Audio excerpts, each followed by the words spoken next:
할렐루야. 하나님께서 우리를 부르셨습니다. 부르신 자에게 은혜와 평강을 주실 것입니다. 이 시간 주의 은혜를 사모하십시오. 하나님은 사모하는 영혼을 만족해 하시며 줄인 영혼에게 좋은 것으로 채워주신다고 하셨습니다. 믿습니까? 새벽에 부르짖는 여러분들의 기도를 하나님 반드시 들어주실 것입니다. 우리 마태복음 4장에 있는 말씀을 읽었습니다. 오늘 말씀에도 몇 가지의 말씀이 나옵니다. 먼저 예수님이 마귀에게 시험 받으시는 장면이 나오고 있고, 그리고 또한 갈릴리 지역을 중심으로 해서 예수 그리스도께서 회개를 선포하고 사역을 시작하신 내용이 나오고 있습니다. 그리고 사역을 함께 동역할 제자들을 부르시는 내용과 예수님의 3대 사역인 교육과 선포와 치유의 사역을 하시는 내용이 네 번째로 나오고 있습니다. 우리 사람들은 언제나 시험 앞에 섭니다. 그리고 그 시험 앞에 무언가를 선택해야 합니다. 아지선다, 오지선다. 요즘에 수능은 오지선다라고 하더라고요. 문제가 제시되면 거기에 대해서 5가지의 예제를 제시를 하고 맞는 답이 무엇인가 그것을 고르게 되는데, 여러분들 매일매일의 삶이 시험의 연속이고 선택의 연속이라는 것입니다. 선택도 아무나 할 수 있는 게 아니거든요. 병아리 감별사 아시죠? 저는 아무리 요리 보고 저리 보고 요리 뜯어보고 저리 뜯어봐도 이게 수컷인지 암컷인지 모르겠더라고요. 아시는 분? 병아리 감별사. 그거는 고도로 훈련된 사람만 감별할 수 있는. 그러니까 우리가 선택을 내 의지로 내 마음대로 한다고 생각하지만 선택은 잘 알아야 할 수 있는 게 선택이에요. 잘 모르면 잘못된 선택을 하게 되겠죠. 잘 알면 옳은 선택을 하게 되겠죠. 그것은 인생의 향방을 결정짓는 아주 결정적인 분기점이 될 수도 있다는 것입니다. 예수님이 공생애를 시작하시기 전에 마귀에게 시험을 받으시는 것과 40일을 금식하는 과정이 반드시 필요했을까요? 그렇지 않습니다. 이 마귀에게 시험을 받으시는 장면과 40일을 광야에서 금식하셨다는 것은 우리들에게 주시는 메시지가 있다고 하는 사실이에요. 하나님의 아들이신 예수, 하나님의 본체이신 예수 그리스도께서도 사역을 감당하시기 전에 기도하셨습니다.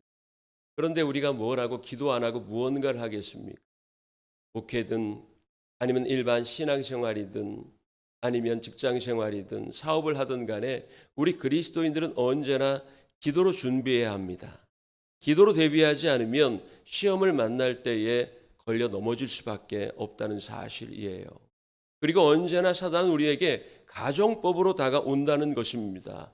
여러분 따라해 봅시다. 성도는 확률로 살지 않고 확신으로 산다. 성도는 만약으로 사는 것이 아니고 확약으로 사는 것이다. 성도는 인간의 가능성에 기대는 것이 아니라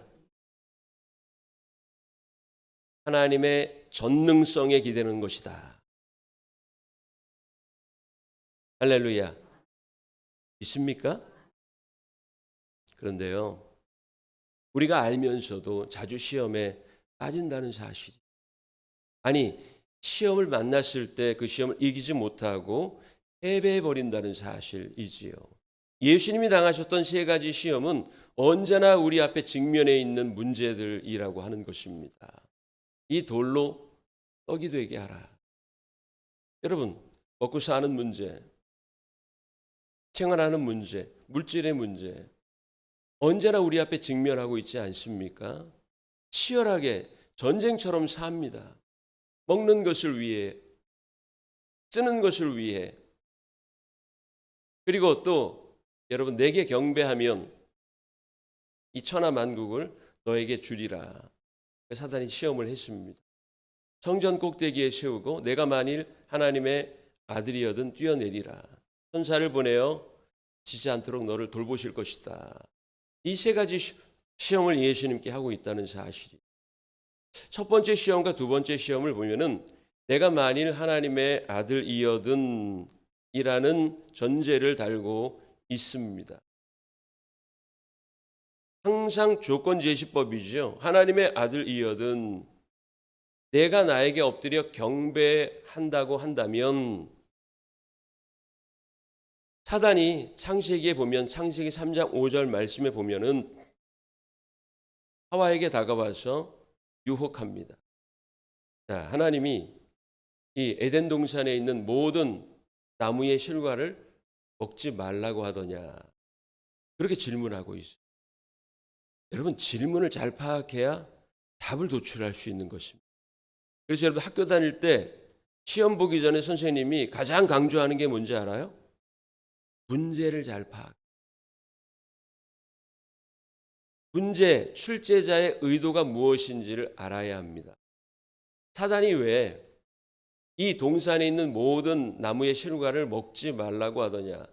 하나님이 그렇게 말씀하신 적이 없습니다.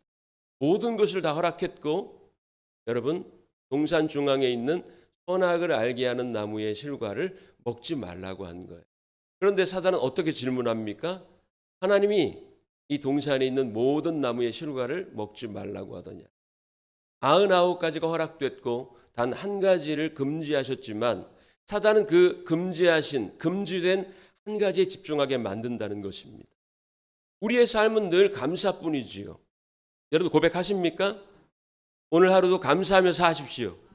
불평하는 성도는 빵점짜리, 감사하는 성도는 1000점짜리입니다. 우리 옆에 있는 분에게 물어봅시다. 당신은 1000점짜리입니까? 빵점짜리입니까? 1000점짜리가 되시기를 바랍니다.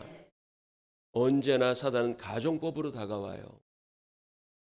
네가 만일 이것을 먹는 날에는, 하와에게 유혹했을 때 하와는 금지된 한 가지에 집중하게 되었고 아쉬운 마음이 들게 되었다는 거예요. 자, 하와가 뭐라고 대답합니까? 하나님은 분명히 이것을 먹는 날에는 반드시 정령 죽으리라고 하셨지만 이미 유혹에 넘어간 하와는 죽을까 하노라. 하나님이 죽을 수도 있고 죽지 않을 수도 있다고 말씀하셨다고 대답하고 있어요. 이미 그 마음에 선악과를 먹고 싶은 마음이 가득 찬 거죠. 사단은 언제나 그럴싸한 것들로 우리를 유혹하고 있습니다. 네가 만일 하나님의 아들이거든, 여러분이 부모의 자녀인 것을 증명하기 위해서 매일 동사무소나 시청, 구청에 가서 가족관계 증명서를 매일매일 떼어보시는 분 한번 손들어 보세요. 여러분, 뭐 은행에서 필요하다 그러거나 아니면은 뭔가 내가 뭐 취직을 할 때나 필요할 때 요구될 때 그것은 그냥 문서로서 그 발급을 받는 거지, 내가 내 부모님의 자녀라는 것을 증명하기 위해서 매일 관공서에 가가지고 가족관계 증명서를 떼어보는 사람은 없다는 겁니다. 그런데 사단이 뭐라고 시험했어요? 네가 만일 하나님의 아들이거든, 이건 증명해야 되는 게 아니에요. 이것은 예수님은 하나님의 아들이시고 하나님의 본체이십니다. 그런데 사단은 네가 만일 하나님의 아들이거든이라고 가정을 달고 있다는 사실이에요. 여러분 확신하시기 바랍니다. 하나님의 자녀인 것을, 하나님은 당신의 자녀에게 좋은 것들을 주실 것임을, 구원하실 것임을, 용서하실 것임을, 사랑하실 것임을 확신하며 사시기 바랍니다. 가능성에 기대지 마세요. 확률로 살지 마세요. 확신으로 사시기를 바랍니다. 내가 만일 하나님의 아들이거든 돌로 떡을 만들라는 시험은 신명기 8장 3절 사람이 떡으로만 사는 것이 아니라 하나님의 입으로 나오는 모든 말씀으로 사는 것이라는 말씀으로 이기셨습니다. 또한 성전 꼭대기에 세우고 뛰어내리라, 그러면 그가 너를 받들어 발이 돌에 부딪히지 않게 하리라는 시험은 신명기 6장 16절인 주 너희 하나님을 시험하지 말라 하는 말씀으로 이기셨습니다. 그리고 높은 산 꼭대기로 올라가서 천하만국을 보이며 내게 경배하면 이 모든 것 주리라 라고 하는 시험은 신명기 6장 13절에 사탄아 물러가라, 주 너희 하나님께만 경배하고 그를 섬기라는 말씀으로 이기셨습니다. 사랑하는 성도 여러분, 언제나 우리는 시험 앞에 서고 언제나 도전 앞에 직면합니다. 오늘도 아마 여러분들에게 시험이 올지도 몰라요. 도전이 올지도 몰라요. 그래서 우리 기도해야 하는 겁니다. 이 새벽에 나와서 기도해야 하는 겁니다. 대비된 자는 시험을 이길 수 있습니다. 우리 한번 따라해 봅시다. 나는 시험을 이길 수 있다. 할렐루야. 그런 확신으로 사시기를 바랍니다. 예수님이 시험을 이기신 후에 갈릴리 지역을 중심으로 사역을 시작하십니다. 이 갈릴리라고 하는 지역은 굉장히 소외된 지역입니다. 솔로몬 시대로부터 그 갈릴리 지역은 이방화 되기를 시작을 했어요. 이유는 성전을 지을 때 솔로몬이 이스라엘 역사 첫 번째 성전을 지었잖아요. 성전을 지을 때 선왕 자기 아버지인 다윗을 굉장히 사랑하고 좋아했던 두로의 히람이 백향목을 많이 제공을 했습니다. 그래서 성전을 지을 때 향기가 나는 그 백향목으로 성전을 지을 수 있었어요. 솔로몬이 너무 고마웠습니다. 그래서 갈릴리 지역의 20군데를 히람 왕에게 하사합니다. 그러니까 히람 왕이 그 지역의 자신의 백성들, 자기가 다스린 사람들을 주둔시키고 살게 하면서 솔로몬 시대부터 조금씩 갈릴리 지역이 이방화 되기를 시작했다는 겁니다. 그래서 이사야 선지자는 자기의 책 9장 1절 2절에서 이렇게 말하고 있어요. 전에 고통받던 자들에게는 흑암이 없으리로다. 옛적에는 여호와께서 스불론 땅과 납달리 땅이 멸시를 당하게 하셨더니 후에는 해변 길과 요단 저쪽 이방의 갈릴리를 영화롭게 하셨느니라. 흑암에 행하던 백성이 큰 빛을 보고 사망의 그늘질 땅에 거주하던 자에게 빛이 비추도다. 원래는 하나님의 땅이었고 이스라엘 지역이었던 갈릴리가 이방화되어 그것이 하나님의 구원에서 멀어져 있었습니다. 바로 인간의 삶이 죄 때문에 흑암 속에 거하게 되었다는 것입니다. 이사야 선지자는 그 흑암만이 가득하던 갈릴리 지역에 빛이 비칠 것이라는 말씀을 통하여서 메시아가 오실 것이라는 것을 예언하고 있다는 사실. 예수 그리스도께서 갈릴리를 시작으로 사역을 하셨다는 것은 바로 흑암이 가득하던 인간의 삶 속에 들어오셔서 죄의 문제를 해결하시고 구원하시려 했다는 것을 우리에게 보여주고 있습니다. 할렐루야. 그리고 그 사역을 함께 감당할 제자들을 부르시는데 우리가 이 구절에서도 주목해야 할 것이 있어요. 따라해 봅시다. 믿음은 떠남과 분리와 자기 비움이 전제되어야 한다. 할렐루야. 우리가 보통 기독론을 케노시스 기독론이라고 말합니다. 케노시스란 자기 비움을 의미해요. 하나님의 본체이셨던 그분이 예수님이 하나님의 본체됨을 동등됨을 취할 것으로 여기지 아니하시고 오히려 자기를 비어 종의 형체를 가지셨다 했을 때 거기서 케노시스가 나온 겁니다. 자, 갈릴리 지역을 중심으로 제자들을 먼저 부르시기를 시작했는데 오늘 본문을 보니까 베드로와 안드레를 부르실 때에 그물을 버려두고 예수님을 따라갔다고 했고 야고보와 요한을 부르실 때 배와 아버지조차 버려두고 예수를 따랐다고 해요. 그런데 우리는 신앙생활을 좋은 것 위에 또 하나 좋은 것을 쌓아 올리려고 신앙생활.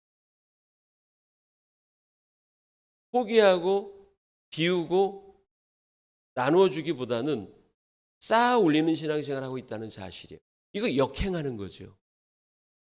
그러니까 신앙의 본질에서 역행하고 있다는 사실이에요. 성경 어디에도 예수를 따를 때 하나님을 따를 때 하나님의 사명자가 될 때 무언가를 쌓아 올려놓고 따른 사람이 없어요. 이 제자들도 배와 그물과 아버지조차 버려두고 예수를 따랐다고 했습니다. 12결이 소를 앞세우고 밭을 갈던 엘리야의 부름 앞에 버려두고 떠났어요.